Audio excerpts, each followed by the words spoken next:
marks on my face from this boy that had just kind of pushed me around a bit. And my father just was like, no, you need to fight back, and let me show you what you need to do, and this is what you do. And so he like didn't get involved to go to the teacher or anything, but taught me like, this is how you defend yourself, and this is, remember that single leg I was teaching you, you go and you stand up for yourself, even if that means physically. And so I guess the next day I went back to school, and went to this boy, and apparently I don't know what I did to him, but he definitely backed down. And I do remember this a little bit, where I came home and I was so proud, and I told my dad, yeah, I got him back, and he's not going to be pushing me around anymore. And that, I think, it also encouraged my father to say, oh, okay, well, through self-defense, through wrestling, through teaching my daughter, I can empower her, and to really kind of stand up for herself. But also, let me say this, my mom, and one of the reasons we also left Iran, my mom was a great role model for me as well. I know I talk about my father a lot, but my mom really stood up and talked about being outspoken. We weren't Muslim in a Muslim country, right? And so we had to be really, really careful, because there was no separation of church and state. And so you had to either be Muslim, or you had to not let them know that you weren't Muslim, because, living in the country at that time, there was no freedom of religion. And really, if women were outspoken, you got in major trouble. And by major trouble, I mean, they put you in political prison and tortured you. And it just was really unsafe for women. And my mom had a pretty high position within in Iran, which women at that time really didn't have these high power positions, and she did. And when the Islamic revolution happened, and they were starting to really enforce a lot of things on women, such as the hijab, covering up, my mom stood up in front of like her whole company and said, this is not right. She was very outspoken about it, and really went against what they were trying to do. And so she got in trouble, and they started like really watching us and our family, as far as being kind of outspoken against the regime. So my mom was always an example for me as well, as you speak out for your rights and you speak up. And even if you're a woman, she had that strength. So I used her as my role model, along with my dad being so encouraging. So I think that was the recipe of what was later to come, and that's why. Wow. I assume you understood, even though your parents were outspoken, the way the country kind of was, and that like they believed women should act this way and kind of be oppressed. But the fact that you said they started watching my family, I'm like, oh my God, like that, it just sounds really alarming. What did that mean? And were there ever negative consequences? Yeah, absolutely. So I remember when the revolution was first happening. When the revolution first happened, I was 6, 7 years old. I was in first grade. And so I remember very vividly all the changes and what took place, and how the government started enforcing things. And, as I said, my family wasn't Muslim, and we were very supporters of the previous regime. And so we were against a lot of the things that were happening and was being enforced. And so, I have an aunt who was, and you'll read in the book a lot, I had an aunt that was close to my age. She was a few years older. She was in, high school when I was in elementary school. And so she got involved with some anti-government movement and friends, and there were these, kind of like how we have police here. There at the time, they had these government enforcement people. They were kind of like military style, and these 4x4 Jeeps that would go around and enforce the law. So whether they saw women on the streets that didn't have their hijab down all the way, like part of their hair was showing, they would either go and grab them and throw them in the 4x4 Jeep and take them to prison, and their families wouldn't hear from them for weeks and months and wouldn't know what happened. They would just disappear off the street, or like they would teach kids in school, for example, me, to like tell on your parents. Like they would ask the kids, do your parents pray 5 times a day? Do they abide by Islam law? Do they do this? So they almost like taught and brainwashed kids to report on their family at home, and so if then they would go and investigate, and if they would find things, again they would, these military type enforcement people would just take you and put you in these political prisons, and talk about human rights. There were no human rights. Unfortunately, the wrestling community is familiar with what happened with Navid. It was very similar to that, and actually even worse, because you think things have gotten a little bit better throughout the years, but this is, in the early years of when the revolution had first happened and when that was happening. And so it was some really, really scary times. And yeah, I personally experienced a lot of scary things, scary situations that really could have turned out very, very bad for my family and I. And so, we were lucky enough that my family, my parents made the choice that, okay, my mom's getting in trouble, my dad's very much a supporter of women's rights. And here they have one child who's a female, and they want a better future. And they realized what was my future going to be like in Iran? I was not going to have a future. And so that's when they made the decision, a very tough decision, to flee the country and come to the United States as political asylums. How does one flee the country? I mean, it sounds like the book 1984, where like the government's just watching you all the time and you can't. How do you get on a plane and just take off? Or I assume it's not that easy. No. So there were so many different ways to get out of the country, and none of it really legal. So many people, when it's life and death situation, when your life is at risk, you're willing to take any risk for a better life, for a better future, and with that, of course, comes huge risk. If you get caught, that's it. Like I compare it a lot to the movie Argo. I don't know if you guys have seen the movie very Argo. familiar. Awesome movie. Awesome movie. So if you have a chance and you haven't seen it, I recommend watching that movie, because it gives you a sense of what it was like at that time and what it was like to get out of the country. And so for my family, if you read the book, it talks about how we were able to get out.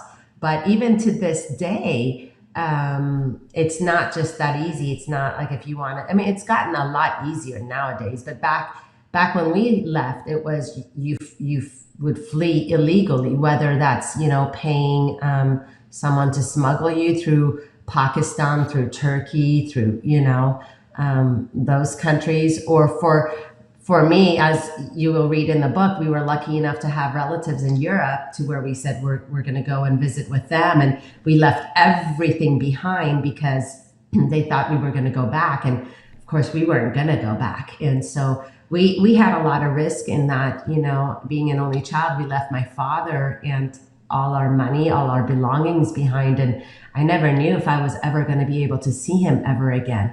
And then, he had to flee later. And so the details of it, again, are in the book. But remember really, really scary times. And during that time, not knowing what was going to happen, not knowing if we were going to be successful and come, be able to come to the United States. And I wasn't sure if I would ever see my dad, and I wasn't sure. And then, coming to the United States, like, actually, that was the hardest part, believe it or not. Fleeing Iran wasn't as hard as what the hardest part was being an immigrant kid. Now we're talking in the early 80s, from Iran in the United States. So here we are in junior high, and the culture is different. I didn't speak a single word of English. Not knowing the language, not knowing the culture, not having my dad, not having any money, just at poverty. Talk about poverty. I was that kid that was being made fun of at school every day.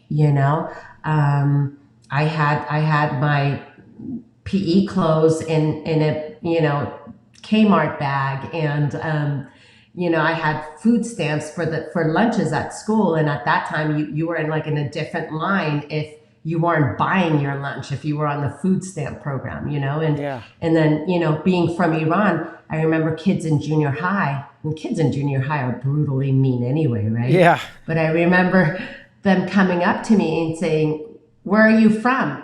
What's your accent? Where are you from?" And I would say, "Oh, I'm from Iran," and they would be like, "Oh, you're a terrorist. Get the hell out of here and get the hell out of our country." And but you got to understand that was right after the 1979 hostage crisis, right? Yeah. And so the relationship with Iran and the United States was at its worst at that time, and rightfully so. I mean, the Iranian government was just brutal back then. Like, they had taken American hostages. They were ruthless. And so I don't blame American kids for having that attitude back then. But what you got to realize, and what kids didn't realize, is there's a difference between the Iranian people and the Iranian government, right? Because Iranian people love Americans, absolutely love Americans. And for any wrestler that's ever been to Iran, they will treat you like a king. Like, they love wrestlers, they love Americans. Well, I went to the World Championships in 2011, and that's the first time I went to the Worlds. And I'm sure I dealt with Iranian Americans in my life prior to, but not in a big group, or not, with too much extent. But I actually went up into the Iranian crowd with my video camera, and I remember Tony Rotundo, the photographer, he went up. He's like, "I'm going to go up in the Iranian crowd and take a bunch of photos. Do you want to come?" And I swear, right, ignorant, I was like, "Is that cool? Like, is it safe? Are they gonna be pissed? I don't want to piss anybody off." And I'm like, "They're mean people. They're whatever, right?" He's like, "No, they'll love it." And sure enough, we go up there, and they're just like, "Take my photo, take my picture," just like warm and welcoming. And every interaction I've had with them, especially at wrestling tournaments since then, has been amazing. So yeah, they're kind, warm, inviting people, and it's a shame that there's that stereotype, and hopefully that's going away. But it's just. But it's I'm just the way glad it you is. got to experience that firsthand. I'm glad that you did that and went within the Iranian people and the crowd, because they love Americans. They love their wrestling, and you hear at any wrestling tournament, do do do do do Iran. Yeah, of course. So So when did wrestling? You come over in middle school and junior high. Kids are mean to you, and you're dealing with all these things. How did wrestling come into play? Was that not till high school? When did you get onto the wrestling team? Realize that the school had wrestling? What was that process like? I'm sure exactly. being a girl was hard enough. Being an Iranian girl, harder. Yeah, right. So being such an outsider, and having those difficulties of being this Iranian immigrant kid, what was really my savior was wrestling. Because the one time where I was feeling accepted and when I was feeling welcome was when it came to sports. Luckily, I was athletic, and having again wrestled with my dad all throughout. When it came to picking teams, I was always picked last for everything except when it came to sports. All of a sudden, I was the kid that was actually being picked and being included. And so really, sports, that's when I realized, oh, okay, I'm good at sports. And so then when I started high school, left junior high, started high school, we had just moved. So it was a new high school, and by now I had learned the language. And so I thought, okay, fresh start, and I'm going to fit in, I'm going to become popular, and I'm going to be this all-American popular kid, right? Because that's what I watched on TV, and so that's what I wanted to be. And so what do popular American kids do in the 90s is cheerleaders are popular, you know? Sure. I thought, okay, well, that's what I'm going to do. New high school, no one knows me here, fresh start. I'm going to go out for the cheerleading team. And so I went out for the cheerleading team, and here came the winter sports, and half the cheerleaders cheered for basketball and half cheered for wrestling, or did stats, were kind of stat girls. And I was like, well, of course, wrestling. I'm going to keep stats for wrestling. And so as I'm keeping stats, like the first meet, and I'm just in my seat wrestling, and I'm going, wait a minute, I know, I just so wanted to be out there. But again, even though here it's in the United States, we're talking about, this is still early 80s now at this point, right? So girls don't wrestle. That's just not something that anybody had heard of, girls wrestling. And so I remember one day after school, classes end, and so the wrestlers are outside of the wrestling room, to open up, the coach to come and open up the door so they could go into the wrestling room. And my friend and I, who's also a cheerleader, were walking by, and one of the wrestlers, I don't know if you remember this name, Marco Sanchez. And so he went on to wrestle for ASU and then the Olympic team in Greco for Puerto Rico. But so, and that was the other thing. My high school was a powerhouse in wrestling. Dave Schultz was the head, or Dave Schultz, Dave Shade was the head coach with, Dan Shade's dad was the head coach. And so Dan Shade, all the Foxcatcher guys at the time, Dave and Mark Schultz would be in our room. Bobby Douglas would be in our room recruiting. Like Eric Guerrero was in that room, So we had this just big names coming out of Independence High School. And so that was the time that these wrestlers were wrestling. And so it happened to be Marco Sanchez, who at the time, I didn't know who he was. He was outside of the wrestling room, and my friend and I are walking by in our cheer outfits, I think. And there's this grassy area, and Marco starts teasing my friend, and just hey, I forgot what he was saying. And I don't know what happened, but I go, hey, leave her alone. And he's just like, oh yeah, what are you gonna do about it? And I don't know what made me do this, but he's standing there kind of in a square stance right on the grass, and something just triggered in me, and I just blasted him with a double leg right there on the grass, in my cheer uniform, and he's outside of the wrestling room, and took him right to his back, with this power blast double. And I don't think he was expecting it. He's gets up, he's like, word, It's like, word, what'd you just do? What happened there? Yeah. Girl can wrestle, That's awesome. And I'm like, yeah, I know how to wrestle. My dad taught me wrestling. And it was, I don't know if he said it, you'll have to ask Marco this. I don't know if he said it half jokingly, half seriously. He's like, well, we need a 98 pounder, a good 98 pounder. You should come out for wrestling. And so I was like, haha, okay. And I go home, and it just was something that kept bugging me. I'm like, what? Why not? Why again, my dad had always said, anything boys can do, you can do. And my mom had always said, go for what you want. Don't let anything stop you. And so I went to my dad and I said, I think I want to go out for the boys wrestling team. And my father, in his thick accent, oh, okay, that's wonderful. That's wonderful, and yeah. So the next day I go and approach Coach Shade, and I go, hi, Coach. I want to come out for your wrestling team. And I think I wasn't wearing my cheer outfit at that time, but he's just taking a look at me, and he's like, okay.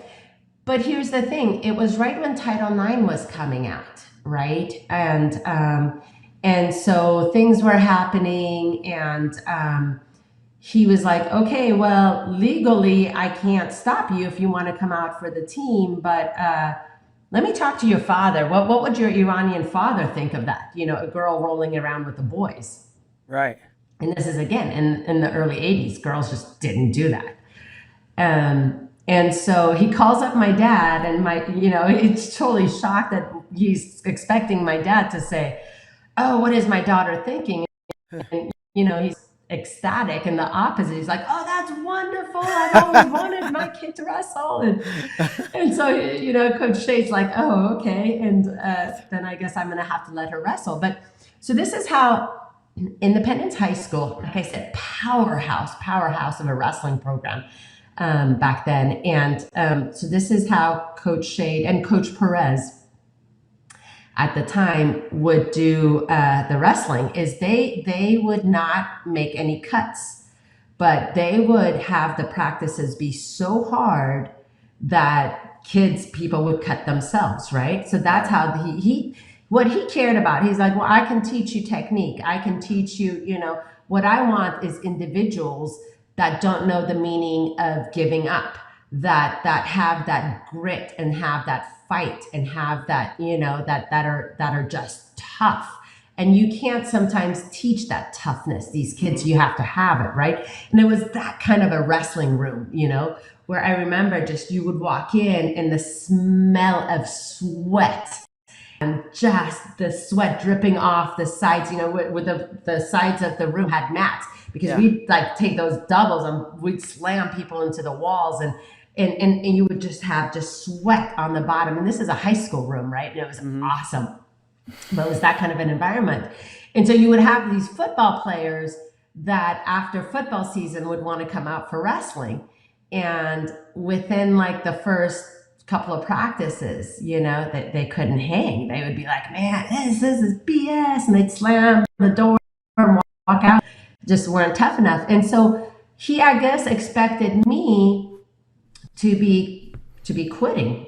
And it was just like day after day, day after day, day after day, I kept coming back. And for me, like I had found myself. Like I felt like that was almost my identity. That was how I felt, I don't know, I belonged. It was me. I loved wrestling. Wrestling was part of me. And so I was just lucky enough to be in that wrestling room and that wrestling program.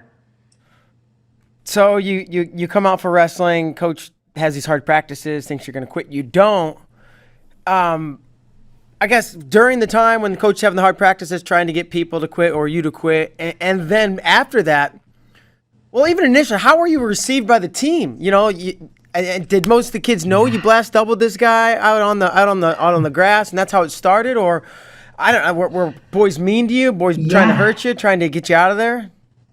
Yeah, no, that's a really good question. So it was almost like back then, I had to prove myself, why is a girl out there? What are her intentions? Is she out there for the attention? Because there was a lot of media attention that came with it, right? This is early 80s. There's a girl on a boys team. What are her intentions? Why is she out there? Nowadays, when a girl goes out for wrestling, everyone's like, okay, she loves wrestling. She's a good wrestler.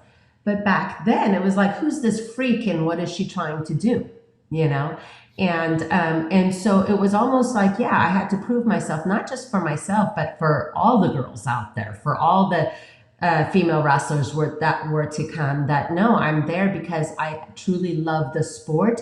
I'm not out there for the boys. I'm not out there for the media attention. I'm not out there.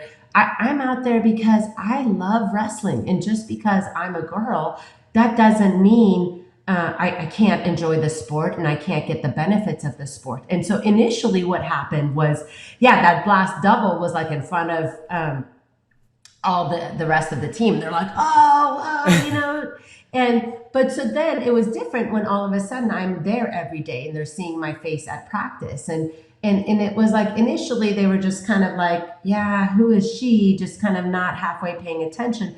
But as they saw that I was throwing up on the side of the mat just as they were, and and still keep going, and that I was sweating and I getting beat up and black eyes, and I just kept coming back for more and come back for more, and that I would stay after practice, I would come early to practice, and that they saw, hey, day in day out that they're doing this we are, and so I think eventually they accepted me and they looked at me as just another teammate rather than a girl. And this is a cool story of how I kind of realized that I had been accepted by the team, is that one day, again, we're waiting outside of the wrestling room for the door to open. for the coach to let us in. And one of the teammates comes up to me and like throws this thing at me, and it's this like crumbled up white cloth type of thing, right? And at that time, I was getting a lot of negativity from the outside people, like from the media, going, "What is this girl doing?" And so here I thought, "Oh, here comes." So that was actually even getting threatening calls. Back then, it was in the newspapers, and back then, your name and number was in the yellow pages or white pages or whatever. And so they would find in Roshan Zamir, it's not a common last name. And so they would find, and people would call, my parents would call us at home. We only had landlines, didn't have cell phones back then. And they would call and they would threaten, or they make like jokes and sexual jokes, and just really, really a lot of negativity. So when I'm outside the wrestling room and I see someone throwing this thing at me, I'm thinking, oh, here come the jokes. It's a jock strap. They're going to make fun of me, for being a girl. And so I kind of screamed and threw it back at them, like, what the hell, And my teammate goes, what? We give you a wrestling shirt and you don't want it?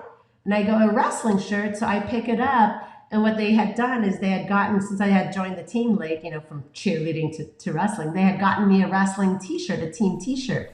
And it, Independence High School Wrestling, which to this day I have. And I was like, oh, that's really cool. I go, well, why'd you throw it at me? They're like, what, you expected us to iron and fold it? You're part of the team now. This is how we do it, Yeah. So it was really cool to feel like I had been accepted as my team, kind of like my big brothers, and they were very protective of me. And so my own team really came to accept me and what I was doing. But the problem was, it was the rest of the other teams, other schools, the general public. There was a lot of negativity, even to the point, like the referees, they didn't want a girl wrestling. And again, with me and this crazy hair and back again, seeing the first girl trying to wrestle these boys in a high school level, high school tournaments, talk about them going, okay, well, you have to cut your hair. And I was like, okay, cut my hair, do it right now. And so referees would get, and like literally where the back couldn't touch the collar and the sides have to be above the earlobes, and so they would just chop my hair, and as much hair as I had, just big old like mess out there, like it would be everywhere. And but I didn't care about my hair. I just wanted to be out there wrestling. And so initially there was a lot of negativity, a lot of criticism, a lot of just hate, really a lot of hate. And but slowly, little by little, I think girls wrestling has really won people over, right? To the point now where I think what was really cool is watching, the World Team Trials or the Olympic trials, and a lot of people, or even at the state level, state championships, a lot of people are watching the girls' matches over the guys' matches. It's just as exciting in the caliber of wrestling and quality of wrestling. We've come a long way. Yeah. So, you forged your way through high school onto the team, and you're competing with the boys. At what point did you wrestle with girls? Because even back then, USA Wrestling and the women's program, I don't even know if it existed when you were in high school, and I think you got in basically at the ground level or very close to the start of women's wrestling within USA Wrestling. Exactly. Right? No, I was on the very, very, very first team. The very first team. And so what happened in 1989, in Martigny, Switzerland, and that was the very first time we ever, by we meaning the United States, ever sent a women's team. So I was on that very, very, very first team.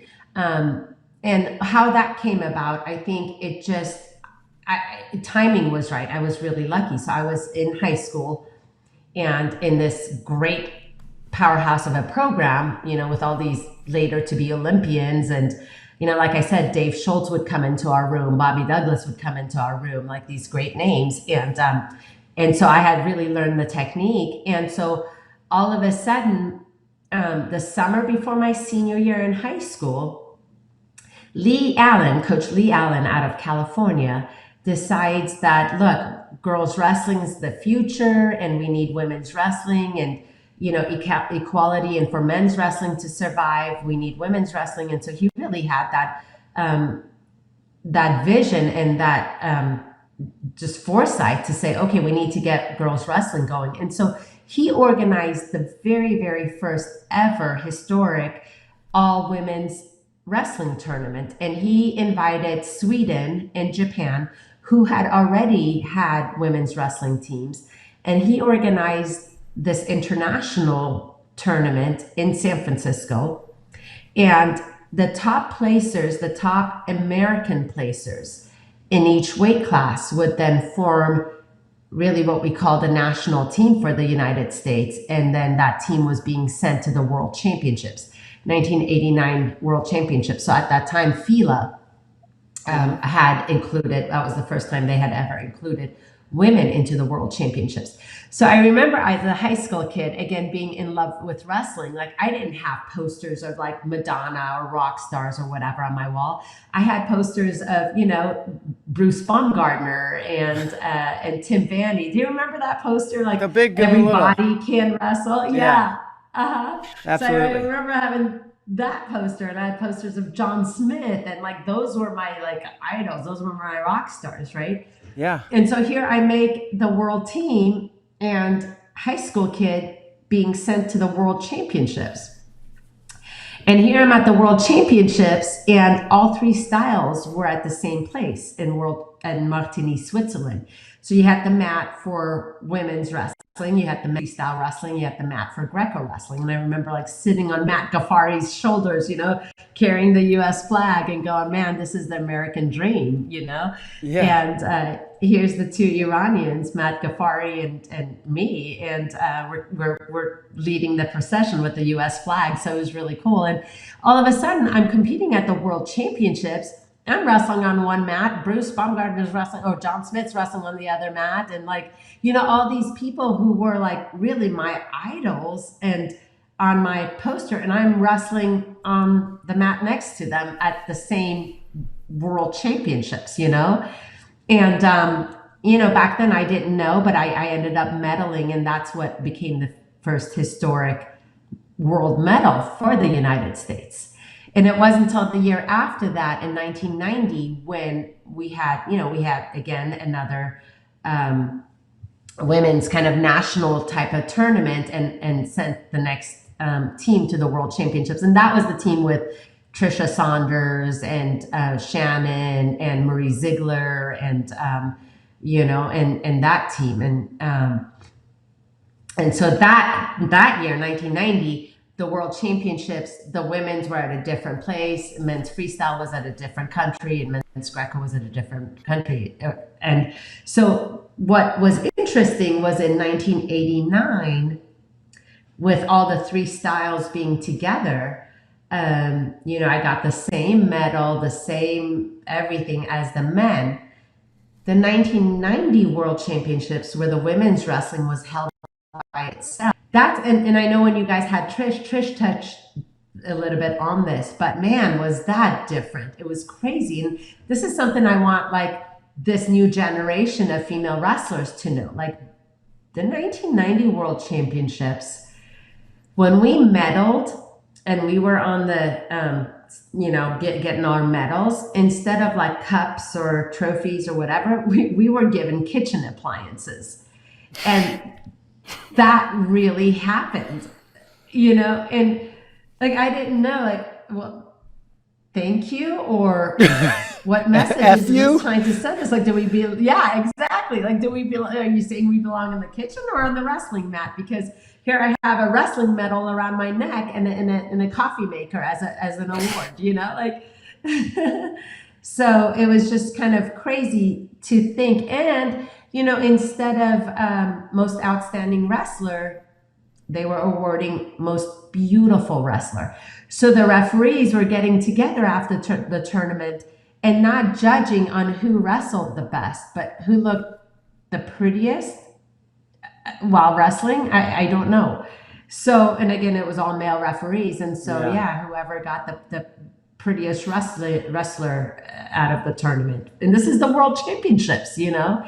And so, yeah, luckily we've come a long way since those days. But I really want like a lot of the girl wrestlers from this generation to know, like, that's where the start was. Like, those were the kinds of things that, you know, you laugh about it now, but it actually happened, you know? Yeah. What, you know, you faced all these challenges throughout your life, and then it's like, I'm on the world stage, and 89's great in the sense of the presentation and the equality, and the 90s, like, took a step back with kitchen appliances. How was the acceptance from guys at USA Wrestling? I'm sure there were some that were great, maybe some that weren't, but Yeah. you know, even today in 2021, they're shoulder to shoulder. And I've heard stories of, you know, even the early 2000s where, you know, the men would sit and scoff at the side of the mat while the women were getting up and wrestling, and Terry would have to tell him, leave, shut up or leave. And I'm just curious what it was like from your experience in the late 80s and early 90s within our own country at the senior level. Yeah, exactly. So it was interesting because, again, because of Title IX and because of some of the things that, like, politically correct, you know, you want to say that you're for equality, right? You're for equality for women. But there were a lot of people, even within USA Wrestling, that wasn't necessarily their mindset. And so to our faces, you know, they were saying, oh, it's great and we support you. And all of a sudden, behind our back, it was, how can we stop these women? We don't want to share funds with them. We don't want to share equipment with them. We don't want to share. And, you know, and I remember, like, I was a little bit younger, but like Trish really going to bat and fighting and going, no, we deserve this. And you know, Trisha Saunders, she knew different because her brother wrestled, and, you know, of course, her husband Townsend, and at the time, you know, they were still dating. But so she saw what the men were getting, and she was really saying, like, why aren't we women getting these same things? And at the time, USA Wrestling was saying, "Oh yeah, we'll get you that. We'll get you that. Checks in the mail, or equipment's on its way." And even I remember going to the World Championships, and we had nothing. We didn't even have the singlets to be able to wrestle in. And so they said, "Oh, it's coming, it's coming." And here we are at the World Championships, and we have no gear. We have nothing. And so the day before the competition was to start, the box was sent, and we're in Sweden. And so we get the gear, we get the singlets. We're trying to put it on. And for the first time, they had the women's cuts, which, you know, the singlets come in higher. Yeah. The problem was the arms around it wasn't elastic. It was like this other, like, harder material. So we get the singlets on, and then, like, there's no way for us to put we couldn't get the singlets on. It wasn't strapped, you know, elastic to where you could get your arms in. So we have the singlets up to here and going, okay, we can't get our singlets on. So I kid you not, this is the day before competition is starting. We go to Sweden, find a seamstress who's able to alter the singlets so that we could get them on, and they say USA on them. In order to be able to compete the next day at the World Championships. That's unreal. So, yeah. And so, you know, so it's funny, we're at the Captain's Cup. Trish and I are roommates. And we're coaching now, right? And so we run into Terry in the hallway, and we're like, "Hey, Terry, where's our shirts? You know, where's our gear?" And Terry's like, "Oh yeah, it's coming. You guys will get it tomorrow." And Trish and I look at each other like, we've heard that before, you know? Yeah. But no, to Terry's credit, we did get our gear, and man, the right people are at USA Wrestling now, and Terry Steiner has, I can't even tell you how much he has done for the sport of women's wrestling, and how much he's been on our side and has fought for us, and to where, you know, it's been great being involved with our national team again, and with women's, you know, USA Women's Wrestling, and to see how far we've come. I mean, I still think, I don't know if it's 100% equal. I still think we've got a ways to go.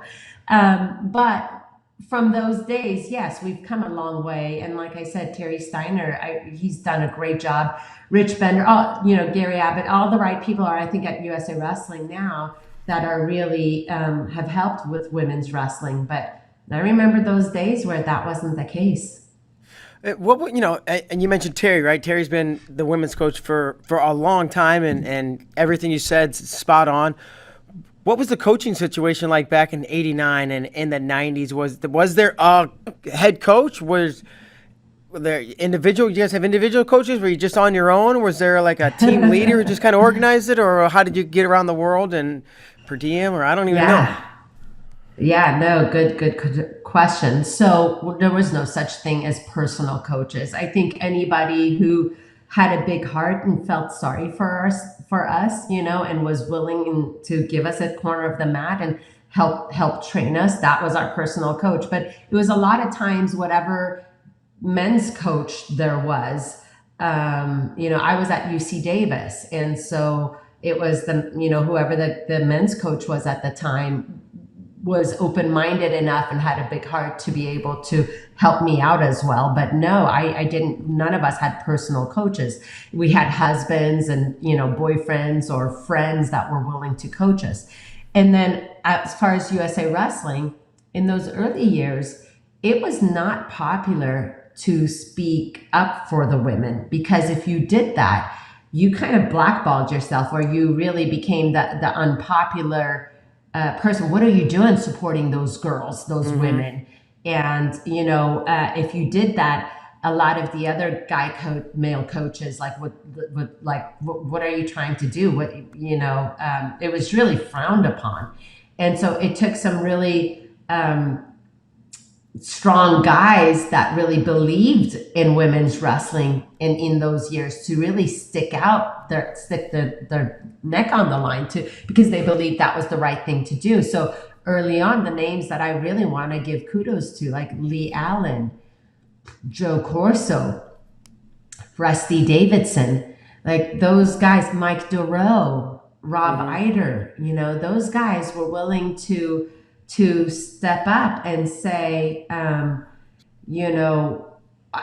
we want to coach the women. And it was, I think at that time, it was like a volunteer coaching assignment, like that you got assigned to the men's freestyle world team, men's Greco world team, and then the women's world team. So within USA Wrestling, it was kind of a shared job. Like when Mike Duro was there, he was in charge of, the men. And oh, by the way, here, also take care of you're in charge of the men. And by the way, also take care of the women. But then like it was, guys like him that went, oh, but I actually care about the women. So it wasn't until Terry Steiner, who had the official job, that really women's wrestling within USA Wrestling had their own developmental coach. And that's what it was at the time. It was the developmental coach that also then coached the world teams. And then eventually once we got into the Olympics, I think then we got a lot more of the IOC grants and more coaching. Yeah, it's come a super long way, and I know Kyle Klingman's sitting back there, but I'm sure Kyle's got question or two for you. Kyle, what you thinking? I see the hamster running. Is Mark related to how men related to you? How did Iranians relate to you at these tournaments? Yeah, great question. So early on, 1989 World Championships, going back to the 1989 World Championships. Here I was, like I said, representing the United States, wrestling alongside all our USA wrestlers, John Smith and that caliber. And so I spot from the corner of my eye in the tournament the Iranian national team, right? And I'm so excited going, oh, cool, Iran, I want to go let them know I'm an Iranian, born woman, and now I wrestle and I represent the United States, but I'm also Iranian and I'm wrestling. And so I go and I watch. I remember when I was wrestling, I would notice the Iranian men wrestlers watching some of my matches. But it was a huge controversy in 1989 in that because of the Islamic Revolution, the Iranian national team wasn't allowed to be in the gym when the women's matches were being held. Like they didn't believe, because women had to be covered up, right? And here are women in singlets wrestling. And so for the Iranian government, they didn't want their Iranian wrestlers watching the women. And so they would leave the gym anytime the women were wrestling. But I noticed like some of the Iranian men would, every time my matches would be up, they would be curious to come and watch. And so being excited, going, oh, I'm an Iranian wrestler. I remember approaching the Iranian men's national coach and putting up my hand saying, hi, I'm Afsoon, I'm Iranian. And I remember him specifically going, I'm you. I think it's great that you wrestle. We have eyes on us right now, and I can't shake your hand. And so I just remember just with my hand outstretched, just like I wasn't aware that that was the case, that he's not able to touch me. He's not able to make contact and I remember when I was in Iran, you couldn't make direct eye contact with a man. Like you had to look down, What? And yeah. And so here was the Iranian national coach. And I think he respected, it was hard for him because I think he respected the fact that even though I'm a woman, an Iranian woman wrestling, but then the other side of it was, okay, but she's a woman, she's not supposed to be doing this, and we're being watched, and if I shake her hand, I can't go back to Iran because then I'm going to be in huge trouble. And even, some of the controversy, I don't want to get too political, but even lately with Iranians and wrestling, Israel and some of the things that are even happening now. It wasn't even until recently that women are allowed in sporting stadiums in Iran. And so there's that. I'll tell you another story that you see the sign of the times. So after the Olympics, I want to say this was in 2017, I was coaching the US women, and we were in, I want to say it was Azerbaijan. We were in Azerbaijan for an international tournament. And so I'm coaching, and every time I go out with one of our US wrestlers, I see the Iranian cheering section realize that, oh, that's Afsoon, she's Iranian. And so even though the US women were coming out to wrestle, the whole Iranian section was going crazy and cheering because they realized, oh, the coach is Iranian. And so the word got around really quickly that, oh, Afsoon, Iranian, coaching the U.S. women's team. And this was, again, all three styles were at the same tournament. So then we're in the warm-up area in the back, and I'm helping us, the U.S. women warming up, and we're getting them ready and before one of the sessions. And I see Rasul Kadem is there with the men's Iranian national team. And again, I'm like looking over there, but because of what my experience had been in 1989, I didn't want to go over there and shake hands. And, I didn't know how I was going to be received again. Like, you're a woman. I can't look at you. I can't shake your hand. And so I just kind of didn't, even though I was curious, I didn't interact with the men's Iranian team at all. And so as I'm warming up the U.S. women, Mr. Kadem, Coach Kadem comes over, Rasul Kadem comes over, and he speaks to me in Farsi and says, Afsoon, right? And I said, yes. He says, will you come here with me for 1 minute?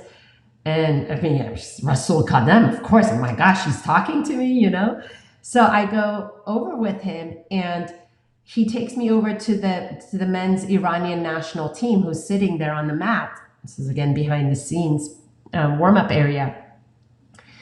And he tells the Iranian national team, he says, you see this woman, Afsoon? She has the first world medal in women's wrestling for the United States. However, that medal, because she's Iranian, is the same medal, and you give her the same respect as you would any first medal for any Iranian wrestler. you give her the same respect as you give Tahti, as you give any Iranian great wrestler. And oh my gosh, to this day, it still gives me goosebumps, right? Because I wasn't expecting that at all. And it took everything to just hold back tears of, again, being accepted, being that I wasn't a freak back then, that what I was doing really was the right thing. I loved wrestling, and it was an accomplishment to be wrestling and to be earning the world's first, world medal for women's wrestling. And that finally Iran, my birth country, my home country, was acknowledging that, and it was a source of pride for the Iranian wrestlers and Iranian community. So that meant the world to me for that to have happened. It shows how long people's opinions have come of women's wrestling, right? And to that point, right? And you said this was kind of behind the scenes, right? Behind the curtain or whatever, right? Off to the side.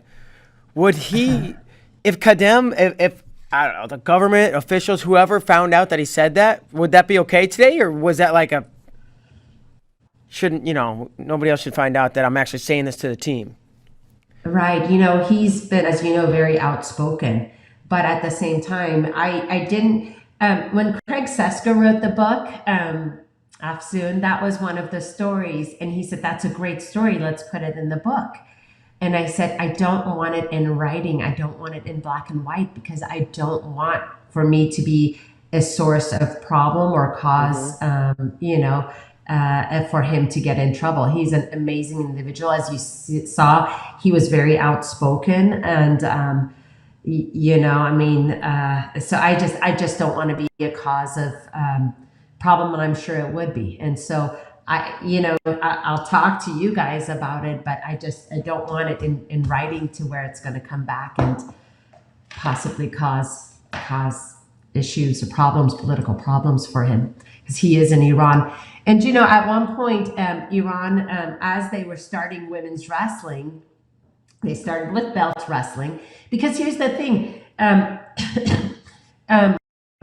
for them, the world championships, they have to accept all three styles.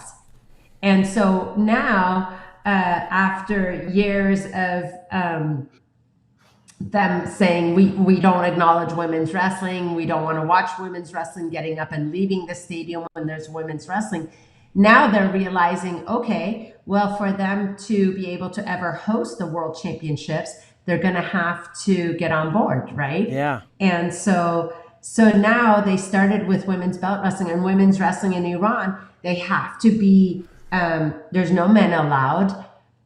They have to be in workout rooms with just women, and they have to still be like covered up, which that's a challenge, right? Yeah. To grapple and wrestle with still abiding by the Islamic hijab. But so they were trying to get female wrestling coaches there. And so at one point, I would love to be able to go back to Iran and to be able to help Iranian women and teach them technique and bring up the wrestling program.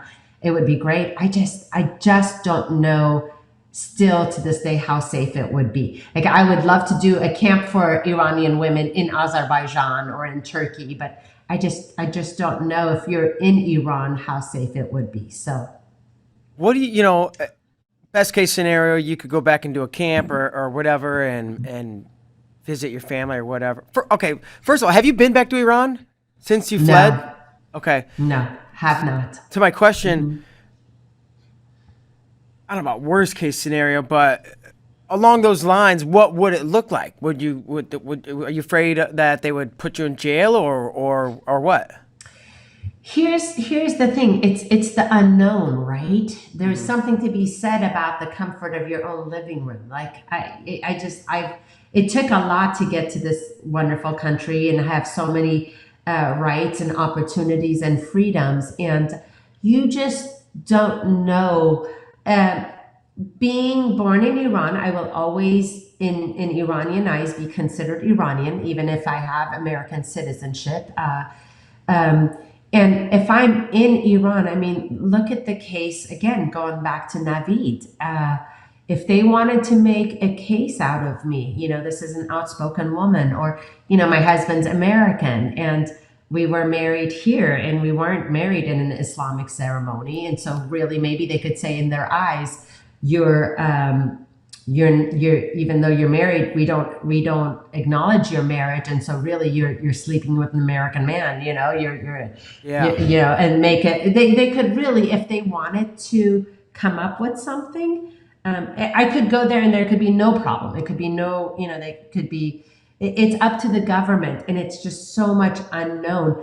The people again are amazing, and Iranian people are just the most wonderful, giving, welcoming, amazing people. But at this point, I just don't know what the government would be. And, like I said, there's something to be said for the comfort of your own living room. And I'm just not willing at this point to take that risk for the unknown. As much as I would love to give back to the sport and help Iranian women's wrestling, I would love it if someday it would be my dream if they can get out of, travel internationally and be able to compete, and for me to go and do camps for them. And like I said, maybe in other neighboring countries. But I just, I try not to stick with the politics. I try to stick with the sport. Yeah. And really hope to see through sport and through wrestling that for Iranian women to have more opportunities. Yeah. As I did. I've been lucky, very lucky and fortunate. It's crazy that it's 2021 and you're afraid to go back because maybe it'd be fine, but maybe not, right? So who knows? Yeah. But it's been an amazing story. I'm glad you're sharing it with us. We got a little segment. Kyle's going to kick it off. It's called Sweating It Out, and Kyle's going to throw some rapid fire questions at you. So Kyle, take it away. This one wasn't on there, but I got to know from Afsoon. I have the book, by the way. I think Mark does too. We can show it off there. I love. We both have it here. This is awesome. Awesome. Yeah, and by the way, to plug in the book, talking about the book, I mean, Craig Sesker did an amazing job writing it, and it's got a lot of cool stories that for any wrestler to pick it up, and it's a nonfiction. So what I've had lately is a lot of wrestlers. It's really cool. They're using the book for the school book reports. And I've been doing a lot of different presentations for different wrestling clubs or their school or assemblies or just even companies with their women CEO groups or leadership groups. So really, it's a great book for all wrestlers. I hope every girl or boy in the wrestling community can pick it up. It's got some really, really cool stories in it. But yeah, it's an easy read. It's nonfiction. You can get it right now at www.afsoonwrestling.com. And it's a fun book. But I'm glad you guys have it, and I'm glad you guys have had a chance to read it. Yeah, loved it. And before I get into my 5 questions, when's the last time you weren't smiling? Say that one more time, Kyle. Yeah, when was the last time you weren't smiling? Because you're always smiling. Oh, thank you. Again, I'm fortunate I am. I know how lucky I am. For me, I realize what the alternative could have been, right? If my parents had not made that sacrifice, I would have been living in a war-torn country with not the opportunities. And again, the book talks about a lot of the hardships that went on in Iran, and what would have been happening to me. Would I have been married off to a mullah and been, covered up in a hijab and forced to, who knows? And so I don't take things for granted. I realize what a great life I have, and that through wrestling, what amazing opportunities have been granted to me. So yeah, I smile all the time because it's an amazing life, and I know what the alternative could have been. All right, here's your 5 sweated out questions. Number 1, name the only river that can be navigated by boat in Iran. Oh my. Wow, Kyle, coming out hot. Oh my goodness, I have no idea, but I do remember childhood memories of being to the Caspian Sea for vacations, and the most beautiful most picturesque postcard beaches and of the Caspian Sea. And, I have that ingrained memory, but I couldn't tell you. Do you know the answer, Kyle? I guess it's the Karun, Karun. It's the only one that can be navigated by boat. Yeah. Really? I didn't know that. I learned something new. I had no idea. Yeah. All right, number 2, on the United World Wrestling Database for the 1989 World Championships, it does not list you as Afsoon for your first name. What name do they use? Yes, isn't that crazy? It's Sue Roshanzamir, and I'll tell you why Sue.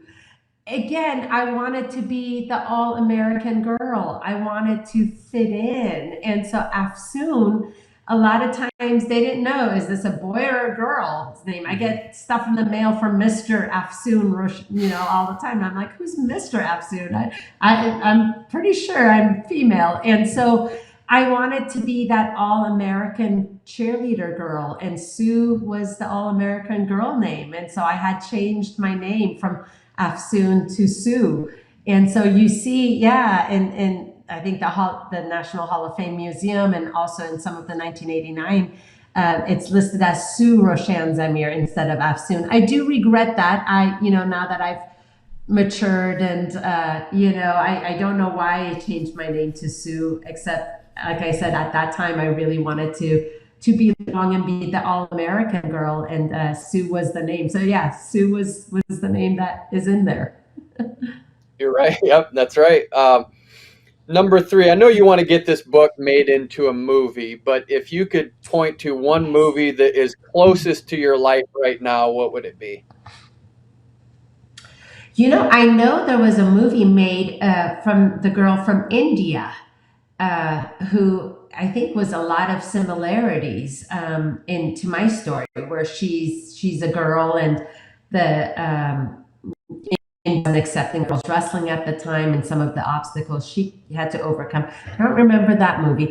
Also, there's another movie called The American Wizard, who was made by Ali, who had a similar story to mine, except he's a boy, and he went through the same struggles being an Iranian immigrant into the United States around the same time frame, around the same time, and being a wrestler. And so his story is very similar to mine. And then, Argo.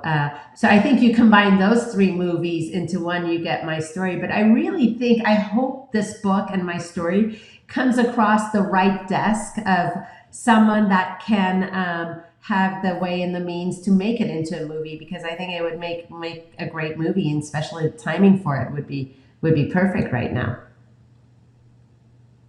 All right, number 4. There's actually a right answer to this, even though it doesn't seem like it when I ask, and Mark knows who this person is too. What current female wrestler is closest in personality to you?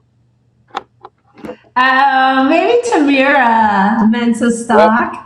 Yeah, her and I just get along so well. We have the same personality. And so the Captain's Cup was so much fun, because it was just like, okay, between, me being the coach of that team and Tamira being the captain, and boy, we're both like so just outgoing and crazy energy, and, is everyone going to be able to handle 2 of us together? And you saw the results of that. It just, it was awesome. It was one of the most fun, energetic, amazing experience. When we put a team together, that was just like the dream team, and then they got it done, right? Mm-hmm. But yeah, Tamira, I love that girl. For sure, that's the one I was thinking of. And then the final question. This is really important. Who has better hair, you or Mark Bader? Oh, me, 100%. Not even. I'll take that challenge with Mark anytime, right? Mark, you got to fluff up your hair. I know. Yours is this is the best I can do right now. I got a haircut recently. If I'd have known, I'd strung it out or something. Although I know I've seen him when I've had a bad hair day, he's had a good hair day. I go, oh, I'm jealous of his hair. So he's a good competition. Afsoon, I got one more question for you. My birthday, my actual date of birth. I want you to guess it. I don't even need to guess because I'm going to give you a hint. And you're probably going to get it. It's the opening scene of Argo. It's the day the American hostage crisis in Iran started. Do you know the actual date? No, I did. That was your birthday? It's the day I was Your born. actual day of born. Wow. Kyle, so do you're you that know? young? Oh, thanks. I'm giving you a hard time. Oh. Kyle, do you know? I don't. Something 80? It's 1980? 1979. 79? Yeah, Okay. you were born in 1979. The actual day. See, this is Mark's way of like making us forever remember his birthday. Yeah, exactly. Yeah. It's November I like 4th, it. 1979. That's the day it all went down. That's all I got. Wow. Historic.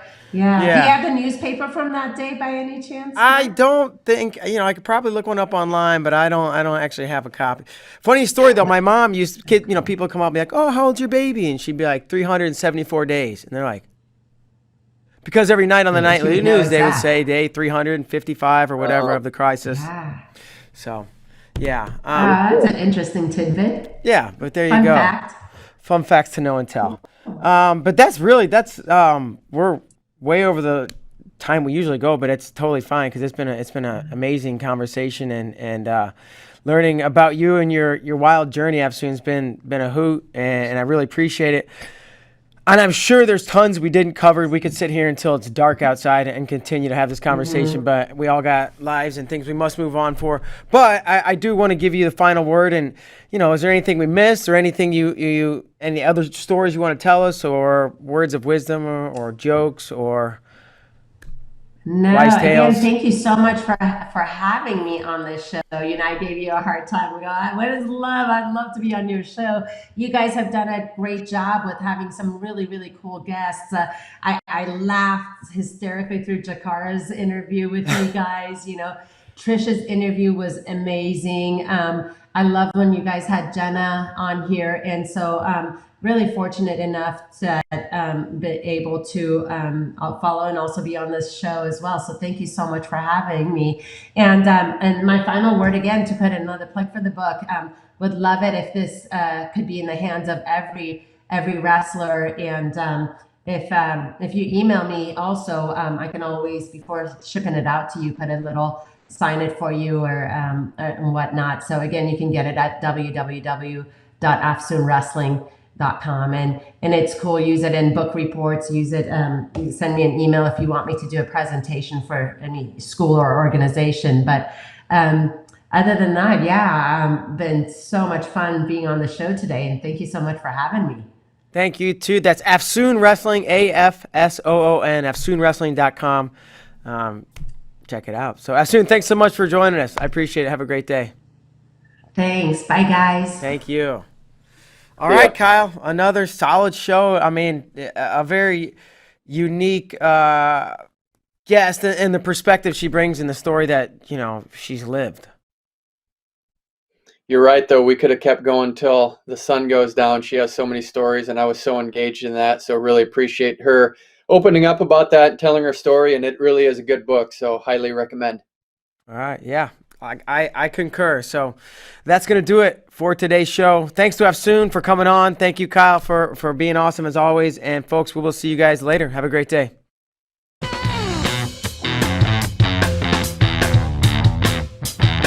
Talk to you 4.